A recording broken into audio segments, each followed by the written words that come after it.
Love isn't easy. Why does love feel hard sometimes? Why do some people chase love while others run from it? You ever feel like you need love to feel okay? Like it can define you, it can fill in those pieces of you, or like it's safer to keep people at arm's length and just reject love and intimacy altogether? Well, we're going to talk about how shame, fear, and self-doubt can make love even more confusing than it already is. First and foremost, before we really dive in, understand that relationships are complex, and then you add feelings of attraction and love and interest and all the stuff that goes with it. That adds to the confusion. But here's the thing is that sometimes shame can get attached to it. And that can be really confusing. Well, let's first talk about shame and how it affects love to begin with. So, what is shame, for example? Well, some people think that it's guilt, and guilt would be saying to yourself, I did something bad. Whereas shame says, I am bad. Shame is the internalization of guilt, and it gets amplified. Guilt is typically associated with a behavior, something you did, and that tends to be the difference. And think about love relationships. We get into love relationships, and a lot of times, obviously, we experience some vulnerability. It can be really hard if we have some central components or some parts of ourselves that's wrapped up in shame. And shame shows up in relationships in a variety of different ways. Could show up as fear of rejection. So this would be if you were to say to yourself, if they see the real me, they'll leave. So what you do is you put on this false self. You put on this false exterior so that you'll be accepted, so that he or she or they will love you and accept you and appreciate you and all this other stuff, so that they'll stay close to you. But you're sacrificing your sense of self, which actually amplifies your sense of shame, because you attach shame to who you really are, so you don't show who you really are, meaning that the person who you love, who you want to connect with on a deeper level, is really responding to a false presentation. So then you start to believe, see, it's this false presentation that I have to keep up. If I'm myself, they'll leave. And that becomes that fear of rejection. Could also be fear of being controlled. Now that's another one. And this is, if I let them in, I'll lose myself. And this can be, I don't want to get too close because I have to give 100% of who I am and lose my identity. So this fear of being controlled, what happens is you wall yourself off in varying degrees. And that again also amplifies this sense of shame, which reduces the sense of intimacy, because intimacy is a sense of honest connection.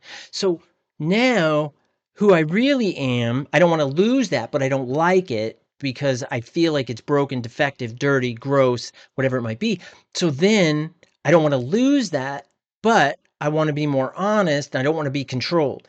If that sounds confusing, that's how a lot of people are in various relationships. And this is completely normal. A lot of people experience that, but we have to explore it. And we're going to talk about that in just a second. And then the other one I want to talk about is fear of not being enough. And that can be, certainly associated with shame, which is that I don't deserve love. I don't deserve people to be understanding to me, to be passionate with me, to be accepting of me, because I don't accept myself because you're full of shame. And that shame is that I am broken, defective, gross, whatever it is. And a lot of people, they try to hide shame in love. And two common ways of doing that is that they take on this persona of what I like to call the performer. They look confident, but hide that insecurity. And they do this in order to keep a sense of self-control, but they avoid deep closeness. They don't show any real vulnerability. And in order for us to be intimate with somebody and connect on that emotional love level, we do have to show a degree of vulnerability. That doesn't mean you got to be 100% vulnerable. That means that you just have to really be honest about who you are and what you're thinking and convey it in an honest way from your perspective. We don't want to project it onto someone else. Don't do that, because then that gets really confusing. And the other person's like, what? I didn't say that. And you're like, yeah, you did. And it just starts this negative feedback loop. Maybe you've had that. Let me give you an example, right?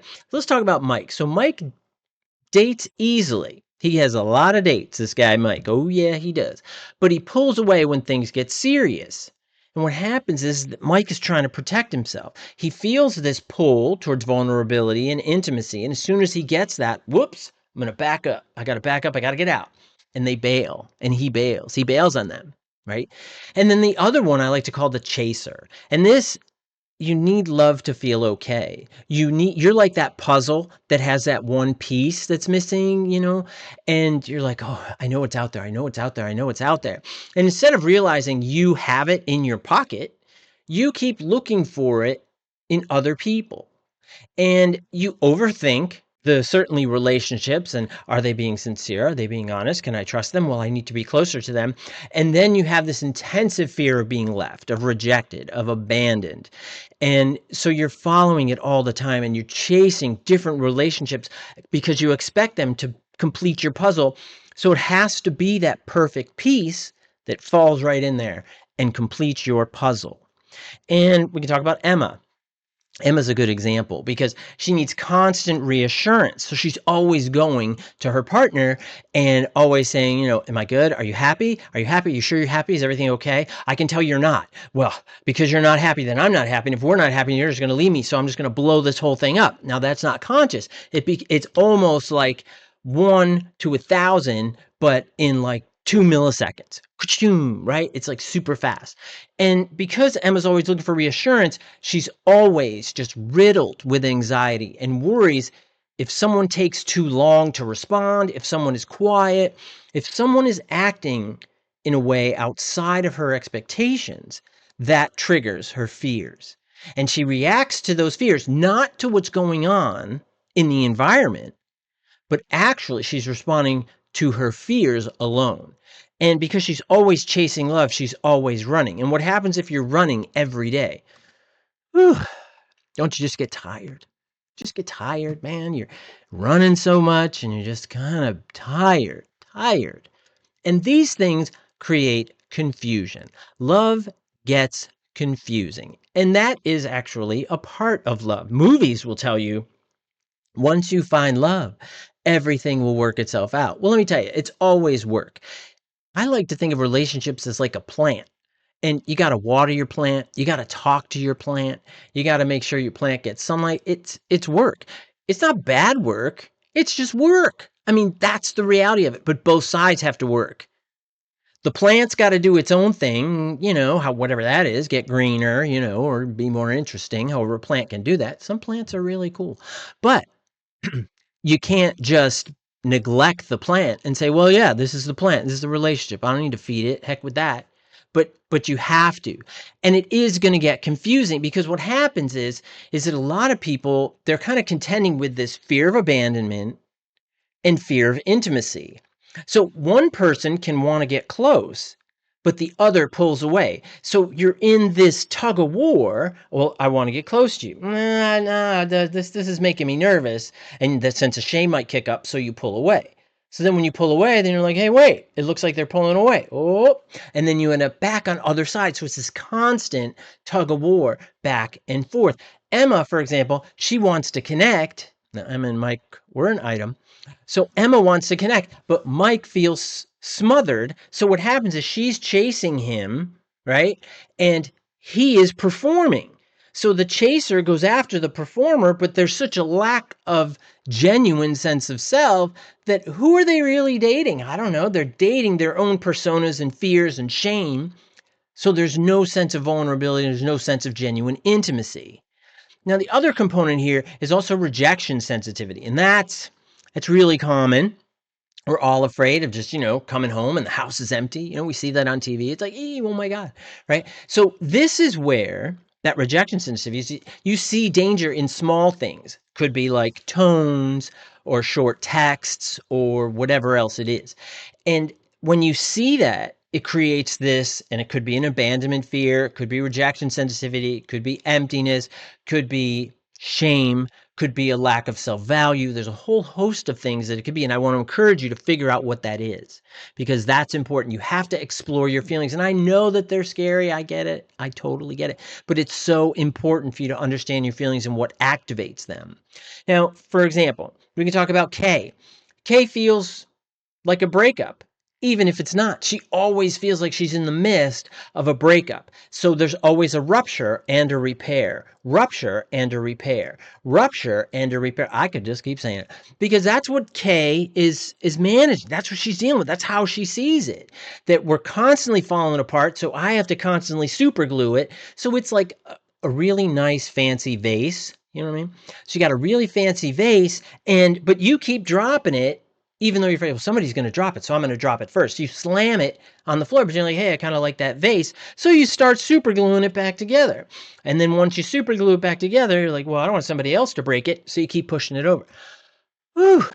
See what I'm saying? That can burn you out. And you're not really working on telling people, hey, this vase is really important to me. Can you please just be careful? Or maybe put it somewhere safe where there isn't a lot of traffic in your house. Something like that.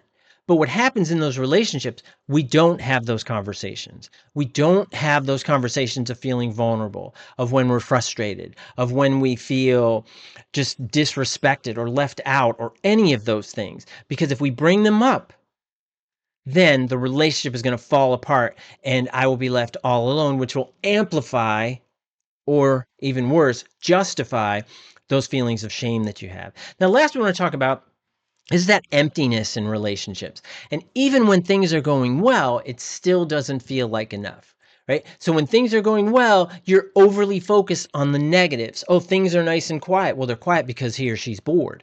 Well, things just aren't working out. I just know they're not working out. So what do? You create some chaos or drama, because chaos and drama, if you stay together after, then you have validated the relationship. Absolutely, positively not true. Don't test your partner. That is a sure way for both of you to get exhausted. Don't do that. And it's going to amplify your sense of shame instead of challenging it. And that's what we want to do. You want to challenge that sense of shame so you can build intimacy and build a love relationship that you feel comfortable in. Now, Emma questions if she really loves her partner. And Mike is long gone by now. So Emma questions if she really loves her partner at all, right? Or just needs someone to fill the void. And that is an important question. I think we do have to look at our relationships and ask ourselves, so is this somebody or is this anybody? And relationships with anybody tend to be pretty boring, tend to be pretty unsatisfying, tend to feel very lonely. But if it's with somebody, that somebody helps you feel where you can be vulnerable. They help you turn down your sense of shame. They're patient with you and you are patient with them. And that's really important. And healing this pattern is absolutely possible. I'm going to tell you three ways you can do it. First, you got to get into some self-validation. You got to learn to calm those fears without needing constant reassurance, external reassurance. You have to internalize that. You have to be the one that can reinforce your own sense of self and turn down your own shame. The more it is externalized, the less control you have over it. The less control you have over it means the world is going to control how you see it and how you respond to it. You do not want that. No, you don't. You might think you do. Oh, that sounds great. I wouldn't have to worry about it. Let me tell you, the really, really bad part of that is that the consequence is always going to fall in your lap. Always. Even if you externalize, the point of externalization is so that you don't have to feel the pain. But here's the thing, when you're talking about love, intimacy, and shame, it absolutely is going to end up on your lap. Because the more you externalize it, the more you have expectations that somebody else is going to understand your emotions without you telling them what they are.